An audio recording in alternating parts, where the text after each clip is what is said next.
Hello बच्चों, कैसे हो आप। आज मैं अपने वीडियो की शुरुआत सुप्रभात से नहीं कर रही हूँ, क्योंकि मुझे पता चला है कि आप इन स्टडी वीडियोस को अपने कन्वीनियंट टाइम के हिसाब से सुबह, दोपहर या शाम को देखते हो, जो कि सही भी है। क्योंकि जब हमारा पढ़ाई का मूड हो तब अगर पढ़ाई की जाए तो वो पढ़ाई अच्छे से होती है। लेकिन जो वीडियोस डेली अपलोड हो रहे हैं उन्हें देखकर उनकी पढ़ाई उसी दिन कर लीजिए। तो चलिए अब हम अपनी आज की पढ़ाई करते हैं। लेकिन आज की पढ़ाई करने से पहले मैं आपको पूछना चाहती हूँ कि क्या आप सबने हमारे पिछले वीडियो उपसर्ग में जो गृह कार्य दिया था उसे पूरा किया। मुझे यकीन है आपने अपना गृह कार्य पूरा कर लिया होगा। अब आज के वीडियो की शुरुआत करने से पहले मैं आपको उपसर्ग गृह कार्य के उत्तर देना चाहती हूँ, ताकि आप अपने उत्तर चेक कर सकते हो। गृह कार्य का पहला प्रश्न था, जिसमें उपसर्ग और मूल शब्द अलग अलग करके लिखना था। इसके उत्तर यहाँ पे दिए हैं, आप चेक कर लीजिए।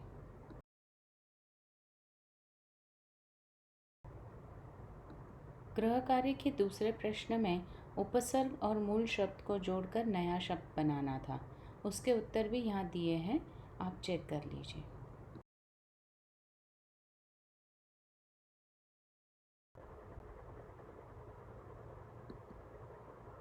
तो चलिए अब आज के पाठ की पढ़ाई शुरू करते हैं। आज का हमारा पाठ है व्याकरण के अंतर्गत प्रत्यय।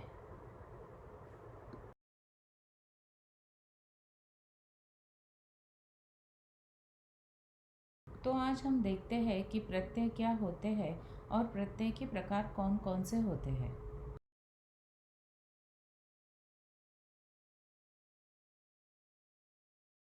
नीचे कुछ चित्र दिए गए हैं, इन्हें ध्यान से देखिए। यह चित्र क्या दर्शा रहे हैं। पहला चित्र मित्रता को दर्शाता है, दूसरा चित्र सब्जी वाले का है और तीसरे चित्र में हमें एक कलाकार नजर आ रहा है। ये तीनों शब्द मित्र, सब्जी तथा कला शब्द से बने हैं। कैसे, देखिए। मित्र के साथ ता जुड़ने से मित्रता शब्द बनता है। सब्जी के साथ वाला लग जाने से सब्जी वाला शब्द बना है। उसी प्रकार कला अधिक कार से कलाकार शब्द बना है।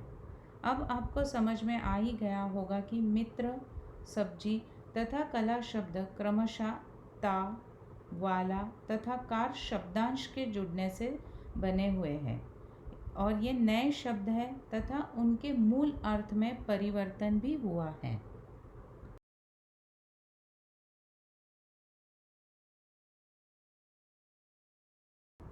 प्रत्यय उपसर्ग की तरह ही शब्दांश होते हैं, अर्थात यह पूर्ण शब्द न होकर केवल शब्द के अंश या पार्ट होते हैं जो शब्द के बाद लगते हैं। आपको याद ही होगा कि उपसर्ग में शब्दांश शब्द से पहले लगते थे और प्रत्यय में शब्दांश शब्द के बाद लगते हैं और शब्द के अर्थ में बदलाव भी लाते हैं। तो इन तीनों पॉइंट्स को ध्यान में रखते हुए प्रत्यय की परिभाषा क्या बन जाएगी, यह अब हम देखते हैं।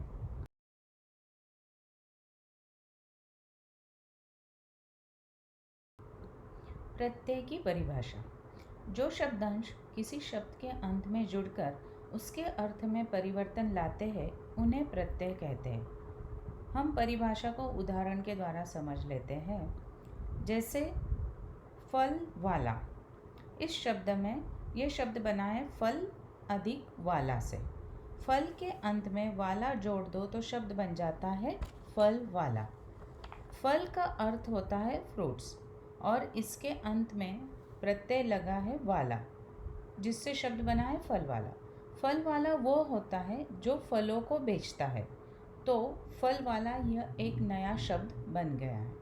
वैसे ही खिल प्लस आड़ी, जिससे शब्द बना है खिलाड़ी। खिल शब्द का अर्थ है खिलना, जैसे फूलों का खिलना, लेकिन आड़ी प्रत्यय लग जाने से इसका अर्थ बदल जाता है और शब्द बन जाता है खिलाड़ी, जिसका अर्थ है वो व्यक्ति जो खेल खेलता है। एक और उदाहरण देखिए, झगड़ प्लस आलू। यहाँ झगड़ का शब्द का अर्थ है झगड़ा करना, लेकिन झगड़ शब्द के अंत में आलू प्रत्यय लग जाने से इसके अर्थ में परिवर्तन आ जाता है और शब्द बन जाता है झगड़ालू। और झगड़ालू वह होता है जो हमेशा झगड़ा करते रहता है। तो अब आप अच्छे से समझ गए होंगे कि प्रत्यय क्या होते हैं और वो किस तरह नया शब्द बनाते हैं। तो अब हम प्रत्यय के प्रकार देखते हैं।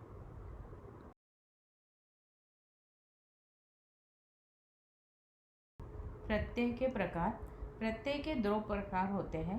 पहला है कृत प्रत्यय और दूसरा है तद्धित प्रत्यय। अब हम इन दोनों प्रत्ययों को विस्तार से जान लेते हैं।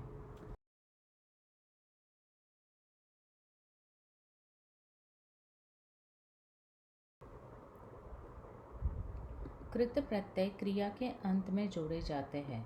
तो कृत प्रत्यय की परिभाषा हो जाएगी, जो प्रत्यय क्रिया के पीछे लगकर संज्ञा और विशेषण की रचना करते हैं उन्हें कृत प्रत्यय कहते हैं। इसे उदाहरण द्वारा समझ लेते हैं। जैसे लिख अधिक आई, लिखाई। यहाँ लिख धातु है या क्रिया है जिसके साथ आई प्रत्यय लगने से शब्द बन जाएगा लिखाई। उसी प्रकार लड़ना एक क्रिया है और उसके अंत में आई प्रत्यय लग जाने से शब्द बन जाएगा लड़ाई।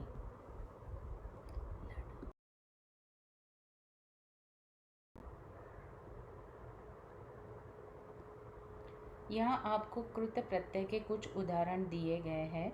यह उदाहरण आपके व्याकरण के पुस्तक के हैं।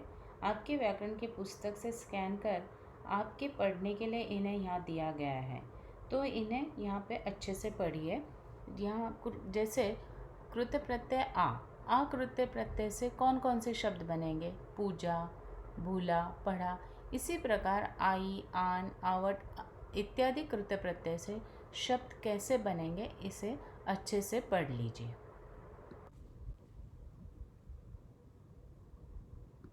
अब हम देखते हैं तद्धित प्रत्यय।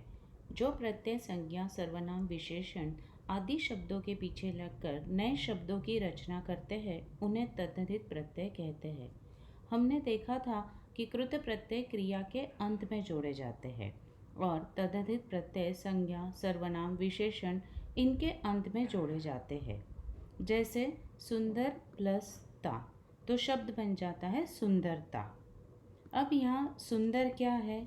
सुंदर एक विशेषण है और जब हमने इसके आगे ता प्रत्यय लगाया तो शब्द बन गया सुंदरता।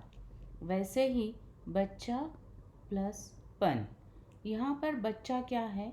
बच्चा एक संज्ञा शब्द है और जब इसके अंत में हमने पन प्रत्यय लगाया तो नया शब्द बन गया बचपन।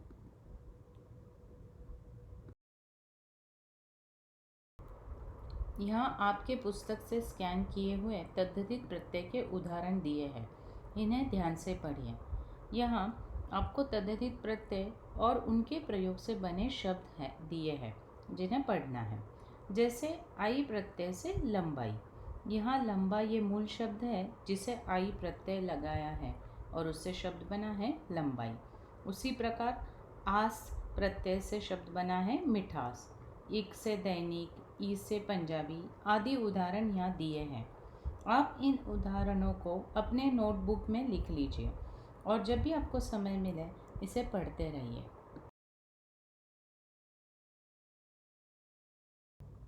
अभी तक आपने जो शब्द पढ़े उन पर आधारित यह गृह कार्य है।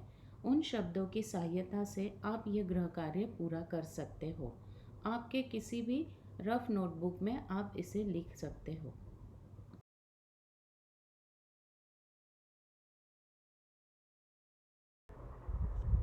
इस गृह पाठ में आपको मूल शब्द और प्रत्यय दिए हैं, तो इन्हें जोड़कर आपको नया शब्द बनाना है। जैसे चढ़ ये शब्द है और आई प्रत्यय है। इन दोनों को जोड़कर नया शब्द बनेगा चढ़ाई।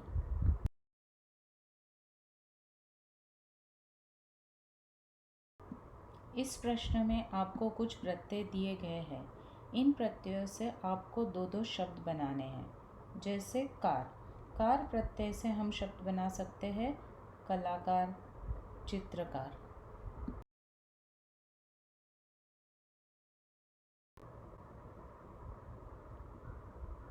तो इस प्रकार आज हमने प्रत्यय का अभ्यास किया।